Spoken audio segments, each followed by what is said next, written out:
હર હર મહાદેવ મિત્રો, તો સ્વાગત છે તમારું એક નવા વ્લોગમાં।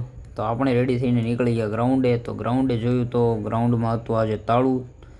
તો આપણે નીકળી ગયા રોડ ઉપર દોડવા। રોડે દોડતા દોડતા લક્ષ્મી વિલાસ પેલેસ જોતા જોતા આ રસ્તાની મજા માણતા માણતા અમે પહોંચી ગયા એક મોટા ગ્રાઉન્ડે, જે આ મારા મિત્રએ જોયેલું હતું। તો આ રાઉન્ડ છે 2 કિલોમીટરનો, જે બહુ દૂર સુધી છે અને અહીંયા કંઈક મોટું આયોજન હતું એવું લાગે છે।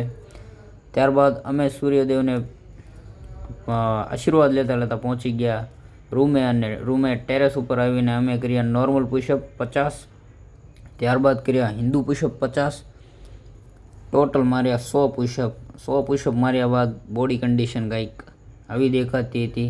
આ જોઈ લ્યો, 5 કિલો। मैं इस दुनिया का राजा हूँ, मैं तो पापा हूँ, पापा इस दुनिया का पापा। ત્યારબાદ મેં માર્યા 50 સપાટે। 50 સપાટા કર્યા બાદ ત્યારબાદ અમે આ કર્યું સ્ટ્રેચિંગ, યોગા, જે બહુ હેલ્પફુલ છે હાઇટ વધારવા માટે। ત્યારબાદ અમે નાસ્તામાં ખાધું મગ અને ચણા। ત્યારબાદ આપણે રેડી થઈને એકદમ ટકાટક થઈને નીકળી ગયા ભણવા માટે। ત્યારબાદ બપોરનું ભોજન દાળ ભાત મગ અને રોટલી અને છાશ। ત્યારબાદ આપણે પહોંચી ગયા રૂમ પર, અને રૂમ પર આવીને હું નીકળી ગયો વાળ કપાવવા માટે। અને ફાઇનલી હું પહોંચી ગયો વાળ કપાવવાની દુકાને વાણંદ પાસે, અને આપણે 0 કટ મશીન કરાવીને વાળ કરાવી નાખ્યા એકદમ આર્મી કટ। અને હવે આપણો વ્લોગ પૂરો થાય છે।